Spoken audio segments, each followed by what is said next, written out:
ನಿಮ್ಮ ಅಪ್ಪನಿಗೆ ಮುಖ್ಯಮಂತ್ರಿ ಮಾತಾಡೋದು ಇನ್ನೂ ಬಿಡಲ್ಲ. ಮುಖ್ಯಮಂತ್ರಿ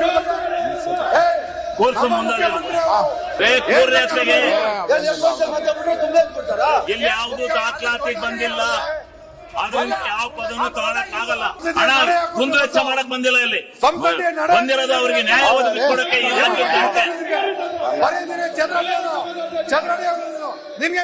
ವೈಯಕ್ತಿಕವಾಗಿ ಬಿಡ್ರಿ, ನೀವು ಕೂತ್ಕೊಳ್ಳಿ, ಹೇಳ್ತೀನಿ. ನೀವು ಕೂತ್ಕೊಳ್ರಿ, ನೀವೆಲ್ಲ ಬರೀ ಇವ್ರೆ ಸ್ವಲ್ಪ ದಯವಿಟ್ಟು ಕೂತ್ಕೊಳ್ಳಿ. ಸಚಿವರೇ,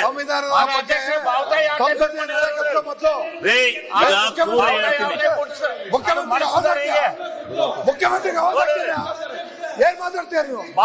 ಮುಖ್ಯಮಂತ್ರಿ ನಿಮಗೆ ನೇರವಾಗಿ ನಡವಳಿಕೆ ಗೊತ್ತಿಲ್ಲ. ಮುಖ್ಯಮಂತ್ರಿ ಇವ್ರೆ ಇಲ್ಲೇನು ಹೊಡೆದಾಡಕ್ ಬಂದಿದ್ದೀರೇನ್ರಿ? ಅಲ್ಲ, ಇಲ್ಲಿ ಹೊಡೆದಾಡಕ್ ಬಂದಿದ್ದೀರಾ? ಬಸವರಾಜ್ ಅವ್ರೆ, ಇಲ್ಲೇನು ಹೊಡೆದಾಡಕ್ ಬಂದಿದ್ದೀರೇನ್ರಿ? ಸಂಸ್ಥೆಗೆ ಕಳಂಕ ತರುವಂತ ಕೆಲಸ ನೋಡ್ರಿ, ಮುಖ್ಯಮಂತ್ರಿ ರಾಜಕೀಯದಲ್ಲಿ ಎಲ್ಲ ಸರ್ವಸಾಮಾನ್ಯ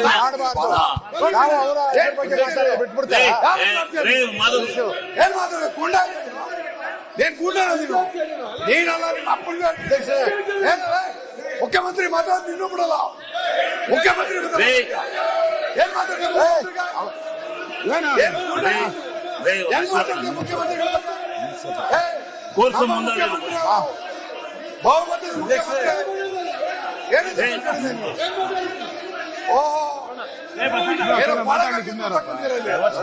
ಮುಖ್ಯಮಂತ್ರಿಗಳು ಮಾತಾಡ್ತಾರೆ ಮಾಡೋದು.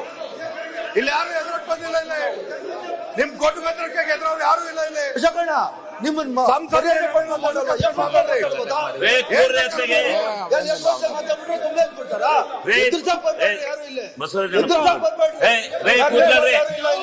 ನರೇಂದ್ರ ಸ್ವಾಮಿ ಮುಖ್ಯಮಂತ್ರಿ ಮಾತಾಡ್ಲಿ, ಸುಮ್ಕಿರಿ. ಮುಖ್ಯಮಂತ್ರಿಗಳು ಮಾತಾಡ್ಲಿ. ಆಯ್ತು, ನೀವು ಹೇಳ್ರಿ. ನಾಯಕರೇ, ವಿರೋಧ ಪಕ್ಷದ ನಾಯಕರೇ, ದಯಮಾಡಿ ಹೇಳಿ. ಜಿಂದಾಬಾದ್ ಜಿಂದಾಬಾದ್ ನೋಡ್ರಿ, ಆಚೆ ಕಡೆ ಜಾಗ ಐತೆ, ಹೋಗಿ ಕೂತ್ಕೊಳ್ಳಿ. ಅಲ್ಲೂ ಆಚೆ ಕಡೆ ಹೋಗಿ ಕೂಗಿ, ಆಮೇಲೆ ಸದನ ಮುಗಿದ ಮೇಲೆ ಹೋಗಿ ಕೂಗಿ. ಯಾರು ಅಧ್ಯಕ್ಷ ಮೊಬೈಲ್ ಅಲ್ಲಿ ವಿಡಿಯೋ ಮಾಡ್ತಾ ಇದಾರೆ ನೋಡಿ. ಇಲ್ಲಿ ಮೊಬೈಲ್ ಅಲ್ಲಿ ವಿಡಿಯೋ ಮಾಡ್ತಾ ಇದಾರೆ. ಮೊಬೈಲ್ ಅಲ್ಲಿ ವಿಡಿಯೋ ಮಾಡ್ತಾ ಇದಾರೆ.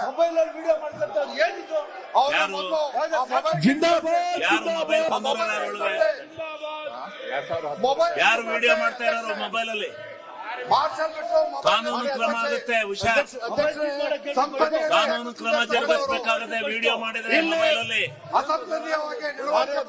ಯಾರೇ ಆಗಿದ್ರು ಮೊಬೈಲ್ ಅಲ್ಲಿ ಏನಾದ್ರು ವಿಡಿಯೋ ಮಾಡಿದ್ದು ದಾಖಲಾತಿ ಸಿಕ್ಕಿರೆ ಅವ್ರ ಮೇಲೆ ಶಿಸ್ತು ಕ್ರಮ ಜರುಗಿಸಬೇಕಾಗುತ್ತೆ. ಇದೇ ಸದನದಲ್ಲಿ 3 ಜನ ಮಂತ್ರಿಗಳು ರಾಜೀನಾಮೆ ಕೊಟ್ಟಿದ್ದಾರೆ. ಗೊತ್ತಾ? 3 ಜನ ಮಂತ್ರಿಗಳು ರಾಜೀನಾಮೆ ಕೊಟ್ಟಿದ್ದಾರೆ. ಈ ತರ ಎಲ್ಲ ಅಸಭ್ಯವಾಗಿ ವರ್ತನೆ ಮಾಡಬಾರ್ದು. ಒಂದು ನಿಮಿಷ ಅಸಭ್ಯವಾಗಿ ವರ್ತನೆ ಮಾಡಬಾರ್ದು. ನರೇಂದ್ರ ಸ್ವಾಮಿ ಅವರು ಬಸವರಾಜ್ ಅವರಿಗೆ ಲೇನ್ ಪದ ಯೂಸ್ ಮಾಡಿದ್ದಾರೆ. ಅದನ್ನು ಕರ್ತದಿಂದ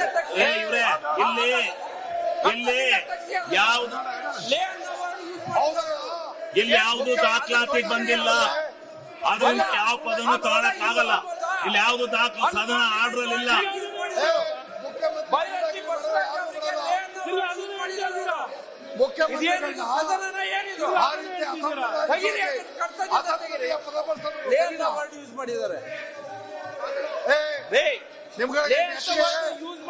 ಮುಖ್ಯಮಂತ್ರಿಗಳು ಉತ್ತರ ಕೊಡ್ತಾರೆ.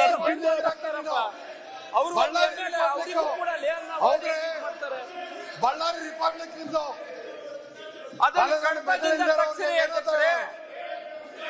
ನರೇಂದ್ರ ಸ್ವಾಮಿ ಅವರು ಲೇನ್ನ ವರ್ಡನ್ನ ಪದವನ್ನು ಯೂಸ್ ಮಾಡಿದ್ದಾರೆ.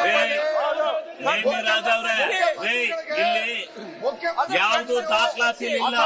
ಇಲ್ಲಿ ದಾಖಲಾತಿ ಆಗ್ತಾ ಇಲ್ಲ, ಅದರಿಂದ ಇಲ್ಲ. ಅದನ್ನ ಯಾವ್ದು ಪರಿಗಣಿಸಕ್ಕಾಗಲ್ಲ. ಎರಡು ಕಡೆರು ಮಾತಾಡಿರ್ತಾರೆ, ಅದನ್ನ ಬಿಡಿ.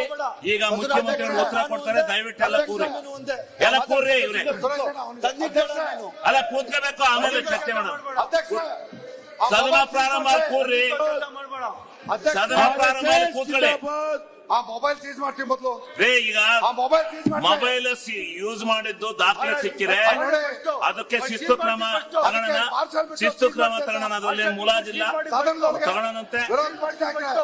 ಕೂರಿ, ನೀವು ಕೂತ್ಕೊಳ್ಳಿ, ಮುಖ್ಯಮಂತ್ರಿಗಳು ಉತ್ತರ ಕೊಡ್ಲಿ, ಆಮೇಲೆ ಅದನ್ನ ಯಾರು ತಗೊಂಡಿದ್ದಾರೆ ಏನು ಅಂತ ಹೇಳಿ ತಗೋಣ. ಮೊಬೈಲ್ ರೆಕಾರ್ಡ್ ಹೆಂಗ್ ಮಾಡ್ತೀರಾ? ಸದನದೊಳಗೆ ಮೊಬೈಲ್ ರೆಕಾರ್ಡ್ ಹೆಂಗ್ ಮಾಡ್ತೀರಾ? ರೇ ಸಾಕ್ ಬಿಡ್ರಪ್ಪ, ಸಾಕ್ ಬಿಡೋಣ ಕೂಗಿರೋದು, ಸಾಕು ಸಾಕು.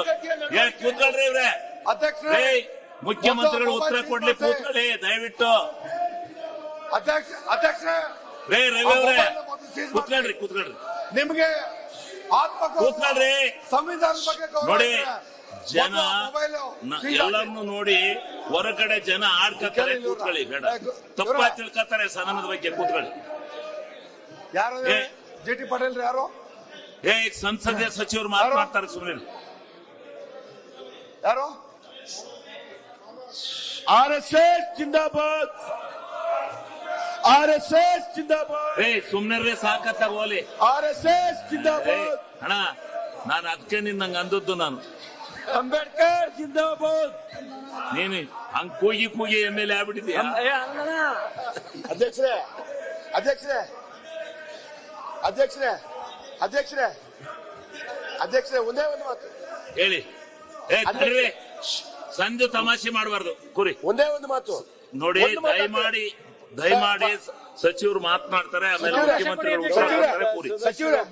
ಸಚಿವರೇ, ಗೌರವಾನ್ವಿತ ಸದಸ್ಯರೊಬ್ಬರು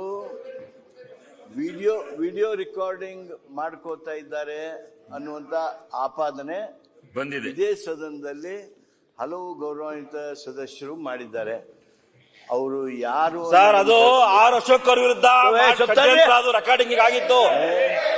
ಮಾನ್ಯ ಅಧ್ಯಕ್ಷ ಅವ್ರು ಯಾರು ಅನ್ನೋದನ್ನ ತಾವು ಹೆಸರಿಸಬೇಕು ಹಾಗೂ ಸೂಕ್ತ ಕ್ರಮ ಹೇಳಿ, ಹೆಸರು ಹೇಳೋಣ, ಹೆಸರು ಸರ್ ಬಗ್ಗೆ ತಾವು ನಮಗೆ ಯಾರು? ಭರವಸೆ ನೀಡಬೇಕು. ಯಾರು? ಅಧ್ಯಕ್ಷರೇ, ಇಲ್ಲಿ ಯಾರು ಆ ತರದ್ದೇನು ಆಗಿಲ್ಲ. ಅವ್ರೇನೋ ಊಹಾಪೋಹವಾಗಿ ಮಾತಾಡ್ತಾ ಇದ್ದಾರೆ. ಅವ್ರೇನೋ ಮಾಡಿರ್ಬೇಕನ್ನೋ ನಾವ್ಯಾವ್ದು ಮಾಡಿಲ್ಲ. ಇಲ್ಲಿ ಚರ್ಚೆ ಆಗ್ತಾ ಇರುವಂತದ್ದು, ಅಧ್ಯಕ್ಷರೇ, ಇಲ್ಲಿ ಚರ್ಚೆ ಆಗ್ತಾ ಇರೋದು RSS ಅವರು ಗಲಾಟೆಗೆ ಅವರೇ ಕಾರಣ ಅನ್ನೋ ತರ ಮಾತಾಡಿದ್ದಾರೆ. ಇದು ಚರ್ಚೆ ಆಗ್ತಾ ಇರೋದು. ಇದು ಅವರು ವೈಯಕ್ತಿಕವಾಗಿ ಅವ್ರೇನೇನೋ ಬೈದಾಡ್ಕೊಂಡಿದ್ದಾರೆ, ತಾವು ಹೇಳಿದ್ದೀರಾ ಅದು ರೆಕಾರ್ಡ್ ಅಲ್ಲಿ ಹೋಗಿಲ್ಲ ಅಂತ ಹೇಳಿದ್ದೀರಾ, ಅಲ್ಲಿಗೆ ಮುಗ್ದೋಯ್ತು. ನಾನು ಮುಖ್ಯಮಂತ್ರಿಗಳಿಗೂ ವಿನಂತಿ ಮಾಡ್ತೀನಿ, ಸರ್ಕಾರಕ್ಕೂ ವಿನಂತಿ. ಹಿಂದೆ ನಮ್ಮ ರಾಷ್ಟ್ರಪತಿ ಆಗಿದ್ದಂತ ಪ್ರಣಬ್ ಮುಖರ್ಜಿ ಅವರು RSS ಕ್ಯಾಂಪ್ ಹೋಗಿ ಬಂದಿದ್ದಾರೆ. ಗೊತ್ತು, RSS ಇತಿಹಾಸ ರಾಷ್ಟ್ರಪತಿಗಳು ಕಾಂಗ್ರೆಸ್ ಅವರು ನಿಮ್ಗೆ ಒಳ್ಳೇದು, ಕೆಲವರಿಗೆ ಕೆಟ್ಟದ್ದು, ಸುಮ್ಮನೆ. ಆಮೇಲೆ ನೆಹರು ಅವರಿದ್ದಾಗ ಪೆರೇಡ್ ಮಾಡಕ್ಕೆ ಕೊಟ್ಟಿದ್ದಾರೆ ಅವಕಾಶ, ಸೈನ್ಯ ಜೊತೆ ಪೆರೇಡ್ ಮಾಡಕ್ಕೆ ಅವಕಾಶ ಕೊಟ್ಟಿದ್ದಾರೆ. ಅವಾಗ DK ಶಿವಕುಮಾರ್ ಅವ್ರು ಮೊನ್ನೆ ಯಾವ್ದೋ ಇಂಟರ್ವ್ಯೂ ನಲ್ಲಿ ಹೇಳಿದ್ರು, ನಾನು ಸಣ್ಣ ವಯಸ್ಸಲ್ಲಿದ್ದಾಗ RSS ಹೋಗ್ತಾ ಇದ್ದೆ ಅಂತ. ಅಂದ್ರೆ ಇವರು ಇಂಟೆನ್ಷನಲಿ ಅವ್ರಿಗಿರೋ ದ್ವೇಷನ ತೋರಿಸ್ತಾ ಇದ್ದಾರೆ. ಇದು ದ್ವೇಷ ಮಾಡುವಂತ ವೇದಿಕೆ ಅಲ್ಲ, ವಿಧಾನಸಭೆ ದ್ವೇಷ ಮಾಡುವಂತ ವೇದಿಕೆ ಅಲ್ಲ. ಮಾಡಬಾರ್ದು ಇದ್ರೆ ಆಚೆ ಕಡೆ RSS ನಾಯಕರಿಗೆ ವಿಧಾನಸಭೆನ ದ್ವೇಷ ಮಾಡೋ ವೇದಿಕೆ ಮಾಡ್ಕೊಂಡ್ರೆ ಜನಕ್ಕೆ ಮೋಸ ಮಾಡುವಂತ ವೇದಿಕೆನ ಮಾಡಿದ್ದಾರೆ. ಈ ರಾಜ್ಯದ ಜನಕ್ಕೆ ಮೋಸ ಆಗುತ್ತೆ. ವಾಪಸ್ ಪಡಿಬೇಕು ಮಾಡ್ತಾ ಇದ್ದೀರಿ. ಸಮಸ್ಯೆ ಇಲ್ಲಿ ಅವ್ರನ್ನ ಹೇಳ್ಬೋದಾಯ್ತು. ನಿಮ್ ನಾಯಕರು ಮಾತಾಡ್ತಾವ್ರು, ಅಲ್ಲಿ ಮಾತಾಡ್ತಾವ್ರೆ, ನೀನ್ ಹಿಂದ್ಗಡೆ ಹೋಗಿರಿ, ಯಾರಿಗೂ ಗೊತ್ತಾಗ ಇದು ಇಷ್ಟು ನಡೀತಾ ಇತ್ತಲ್ಲ, ಯಾವ್ದು ಆಚೆ ಕಡೆ ಹೋಗಕ್ಕಲ್ಲ, ಜನಕ್ಕೆ ಏನು ಗೊತ್ತಾಗಲ್ಲ. ನೀವು ಯಾಕೆ ಜಗಳಾಡಿ ನಿಂತ ಗಲಾಟೆ ಆಗ್ಬೇಕು, ನಿಜವಾದ ಚರ್ಚೆ ಆದ್ರೆ ಮಾತ್ರ ಜನಕ್ಕೆ ಗೊತ್ತಾಗ. ಕಳ್ಕೊಂಡು ಹೋಗ್ಬೇಕು ಅನ್ನೋದು ಮುಖ್ಯಮಂತ್ರಿ ಇಂಟೆನ್ಷನ್ ಮಾಡಿದ್ದಾರೆ. ಯಾಕಂದ್ರೆ ಅವ್ರಿಗೂ ಬಹಳ ಎಕ್ಸ್ಪೀರಿಯನ್ಸ್ ಇದೆ. ಆ ಎಕ್ಸ್ಪೀರಿಯನ್ಸ್ ಮೇಲೆನೆ ಈ ಸರನ ನಡಿಬಾರ್ದು. ಬೆಳಗ್ಗೆಯಿಂದ ನೋಡ್ತಾ ಇದ್ದೀನಿ, 1 ಗಂಟೆಯಲ್ಲಿ ಕೊಡೋ ಉತ್ತರ ಅವರು. 4-5 ಗಂಟೆ ಆಯ್ತು ನೋಡ್ರಿ 5 ಗಂಟೆ ಆದ್ರೂ ಉತ್ತರ ಕೊಡ್ತಾ ಇದ್ದಾರೆ. ಈಗ ಮುಖ್ಯಮಂತ್ರಿಗಳಿಗೆ ಇಷ್ಟೇ ಗಂಟೆ ಉತ್ತರ ಕೊಡಿ ಅಂತ ಹೇಳೋದಕ್ಕೆ ಕಾನೂನಿನಲ್ಲಿ ಅವಕಾಶ ಇಲ್ಲ. ಅದು ಅವರ ವೈಯಕ್ತಿಕವಾದಂತ ಇಲ್ಲಿ ವೈಯಕ್ತಿಕ ನಿರ್ಧಾರ. ಹೇಳ್ಗಣಕ್ಕೆ ಅವ್ರ ಅಲ್ಲ, ಸ್ವಂತ ಅವರ ಅಧಿಕಾರ ಪರಮಾಧಿಕಾರ ಅವ್ರು ಸಂಸತ್ ಕೊಡ್ತಾರೆ. ಹೇಳ್ಗಣ